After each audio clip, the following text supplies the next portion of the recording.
हम UGC net, PGD economics, assistant professor, CUET PG economics, MA economics, economics honours जैसे 250 से भी अधिक कोर्स अपनी एप्लीकेशन महाविद्या इकोनॉमिक्स के माध्यम से आपको प्रोवाइड कराते हैं। आपको हमारी एप्लीकेशन में वीडियो कोर्स के अलावा test series, PDF notes, hard copy notes भी मिलेंगे। नमस्कार दोस्तों इस वीडियो में हम आपसे डिस्कस करने वाले हैं न्यूनतम समर्थन मूल्य के बारे में, बाजार हस्तक्षेप योजना के बारे में और कीमत समर्थन स्कीम के बारे में। तो अगर आप ये वीडियो YouTube के माध्यम से देख रहे हो तो हम आपको स्टार्ट करा रहे हैं न्यूनतम समर्थन मूल्य। इसके अलावा हमारी एप्लीकेशन महाविद्या इकोनॉमिक्स में आपको पूरी की पूरी वीडियो मिल जाएगी। तो चलिए स्टार्ट करते हैं आज की वीडियो के बारे में। दोस्तों एक फ्रेज है कि good news of farming become bad news of farmer, यानी कि बाजार में जब बहुत अच्छी फसल होती है तो किसान के लिए बहुत बुरी खबर है, जिसकी वजह से किसानों को नुकसान होता है। मैं आपको एक एग्जांपल और डायग्राम के थ्रू समझा देता हूं मैं क्या कहना चाह रहा हूं आपसे। देखिए, जैसे मान लीजिए कि जो डिमांड है एग्रीकल्चर प्रोडक्ट की, वो आप जानते हो कि लेस इलास्टिक होती है, और जो सप्लाई है वो भी लेस इलास्टिक होती है। मान लीजिए ये प्राइस हुआ, ये क्वांटिटी है। तो good news of farming become bad news for farmer किस तरीके से बन जाती है कि मान लीजिए सप्लाई में वृद्धि होती है, सप्लाई बढ़ती है, तो सप्लाई के बढ़ने की वजह से आप देख रहे हो कि प्राइस में बहुत ज्यादा फॉल आएगा, और बहुत ज्यादा फॉल आने की वजह से क्वांटिटी जो है वो बहुत ज्यादा नहीं बढ़ेगी, क्योंकि डिमांड जो है वो बेलोचदार है, बेलोचदार मांग है। आपको मेरी बात समझनी होगी दोस्तों। मैं आपसे ये कहना चाह रहा हूं कि क्योंकि एग्रीकल्चर प्रोडक्ट की मांग बेलोचदार है तो बहुत अधिक सप्लाई बढ़ने से मांग बहुत ज्यादा नहीं बढ़ेगी, केवल और केवल कीमतों में बहुत ज्यादा कमी होगी। इसका जो नुकसान है वो होगा किसानों। तो किसानों के हितों की रक्षा करना भी सरकार का काम है। तो किसानों की हितों की रक्षा करने के लिए सरकार ने जो स्कीम लॉन्च की है उसके बारे में हम इस वीडियो के माध्यम से डिस्कस करेंगे, जिसमें न्यूनतम समर्थन मूल्य है, बाजार हस्तक्षेप योजना है और कीमत समर्थन स्कीम है। तो तीनों के बारे में हम इस वीडियो में आपको डिटेल में समझाने वाले हैं। तो सबसे पहले शुरुआत करते हैं न्यूनतम समर्थन मूल्य के बारे में। देखिए, जिस तरीके से आपको मैंने डायग्राम के थ्रू समझाया, मान लीजिए कि बाजार में 50 रुपए कीमत थी और अच्छी फसल आने की वजह से वो कीमत 20 रुपए हो गई, लेकिन जो लागत आ रही है किसान की, वो लागत ही मान लीजिए 20 रुपए आ रही है, तो इस केस में तो नुकसान हो जाएगा। भाई लागत 20 रुपए की और कीमत भी 20 रुपए की, तो नुकसान हो गया एक तरीके, किसान को तो कुछ पैसा मिला ही नहीं। तो सरकार क्या करती है, मान लीजिए इसका 1.5 गुना यानी कि 30 रुपए के बराबर की न्यूनतम समर्थन मूल्य जारी कर देगी। न्यूनतम समर्थन मूल्य यानी कि सरकार ने क्या किया, एक न्यूनतम मूल्य जारी कर दिया 30 रुपए का, और यह हो गया सरकार के द्वारा न्यूनतम समर्थन मूल्य। तो इस मूल्य पर सरकार स्वयं वस्तु खरीदने के लिए वचनबद्ध है, यानी कि सरकार कहती है कि ठीक है, अगर आपका मार्केट में प्राइस 20-30 रुपए से ऊपर है तो आप बाजार में बेच दो, लेकिन अगर 30 रुपए से कम है तो आप हमें बेच दो। यानी कि सरकार इस तरीके से गुड्स खरीदने के लिए पूरी तरीके से प्रॉमिस करती है। तो भारत की बात करें तो दोस्तों, भारत में एमएसपी की जो शुरुआत हुई है वो हरित क्रांति के दौर में हुई है। यानी कि जब भारत में हरित क्रांति स्टार्ट हुई तो गेहूं और चावल दोनों का उत्पादन बहुत तेजी से बढ़ा, किसानों के हितों की रक्षा करने के लिए, ताकि ऐसा ना हो कि किसान कहीं उत्पादन करना इसलिए कम कर दे क्योंकि उसका बाजार में मूल्य नहीं बिक रहा है। तो किसानों के हितों की रक्षा करने के लिए सरकार ने सबसे पहले 67 और 66-67 के दौर में हरित क्रांति की स्थापना, मतलब इतनी हरित क्रांति के दौर में एमएसपी की घोषणा करना शुरू किया।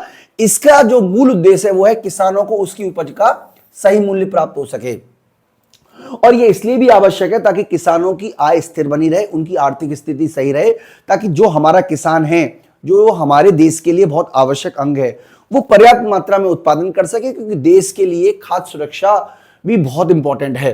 तो दोस्तों, कुछ एमएसपी से रिलेटेड कुछ तथ्य जिसके बारे में आपको जानकारी होनी ही चाहिए, क्योंकि कंसेप्ट तो हमने आपको समझा दिया।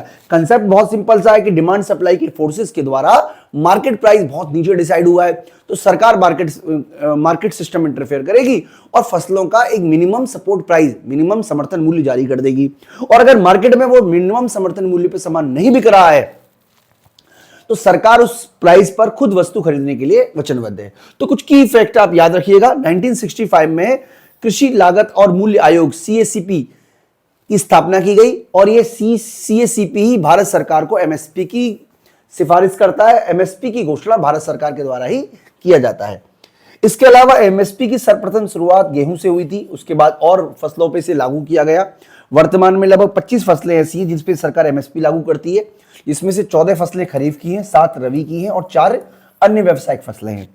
MSP की घोषणा करने के लिए सरकार ने फार्मूला डिसाइड किया है, जिसमें सरकार लागत मूल्य का 1.5 गुना जो है वो MSP जारी करती है, यानी कि लागत मूल्य पता करने का काम CACP करती है और MSP की घोषणा सरकार के द्वारा किया जाता है। बेसिक कंसेप्ट दोस्तों ये है। इसका नाम भी है कृषि लागत और मूल्य आयोग, यानी कि CACP जो है वो लागत मूल्य डिसाइड करेगा, सरकार के द्वारा उस लागत मूल्य के 1.5 गुना की MSP लागू कर दी जाएगी। तो दोस्तों MSP की प्रक्रिया क्या होती है मैं आपको समझा देता हूं। सबसे पहले CACP सिफारिश करेगा, यानी कि CACP फसलों की उत्पादन लागत, बाजार की स्थिति, मांग आपूर्ति और अंतरराष्ट्रीय कीमतों का अध्ययन करके MSP का सुझाव देगा और सरकार के द्वारा MSP लागू की जाएगी। अब बात करें दोस्तों कौन कौन सी फसलें इसके अंदर आती हैं, तो वर्तमान में अनाज जिसमें गेहूं, धान, मक्का, बाजरा, ज्वार, रागी और जौ के MSP के तहत आती है। दलहन में चना, उड़द, अरहर, मसूर और मूंग MSP के तहत आती है।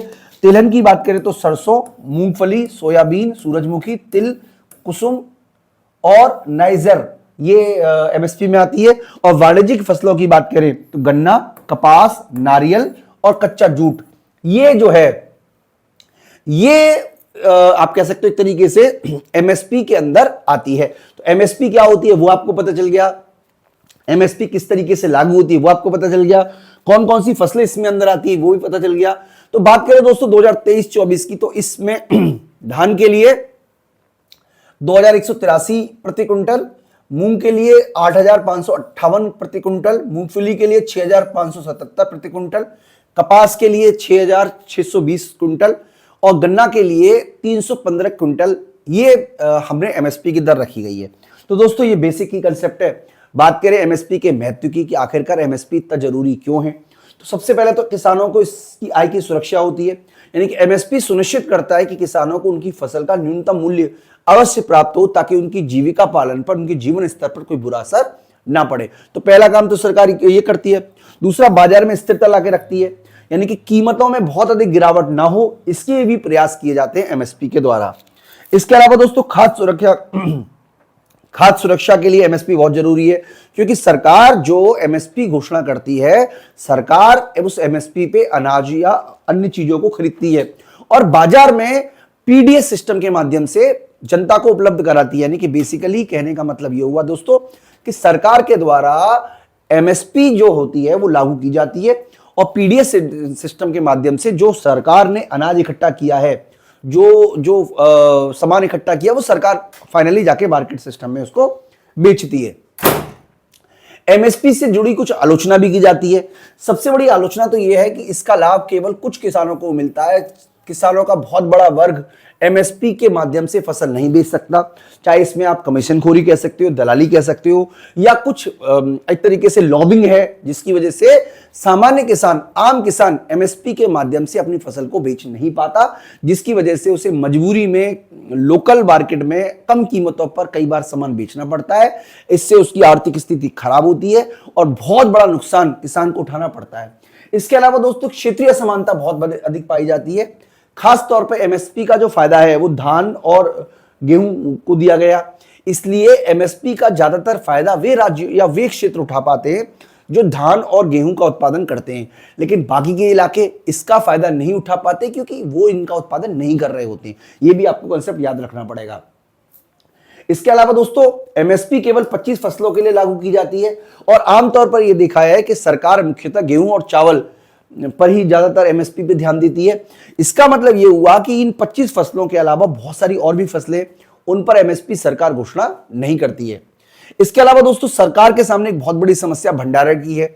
सरकार MSP के माध्यम से जो अनाज इकट्ठा करता है, आपने बहुत बार सुना होगा कि बारिश की वजह से खुले में अनाज रखा हुआ है, बारिश हुई खराब हो गया, तो ये समस्या है, बहुत बड़ी समस्या है, क्योंकि भंडारण की समस्या देश के सामने अभी भी विकराल रूप रखी हुई है, जिसकी वजह से सरकार का करोड़ों रुपए का अनाज खराब हो जाता है। लेकिन किसानों की आर्थिक स्थिति के लिए एमएसपी बहुत आवश्यक है, क्योंकि जब सरकार एमएसपी की घोषणा कर देती है तो आमतौर पर यह देखा जाता है कि बाजार में प्राइस किसान को उसके बराबर या उससे थोड़ा ज्यादा मिलता है। तो दोस्तों मैं उम्मीद करता हूं कि एमएसपी से रिलेटेड जो भी आपकी जरूरत है वो आपको मिल गई होगी। इस वीडियो में इतना ही। Thank you.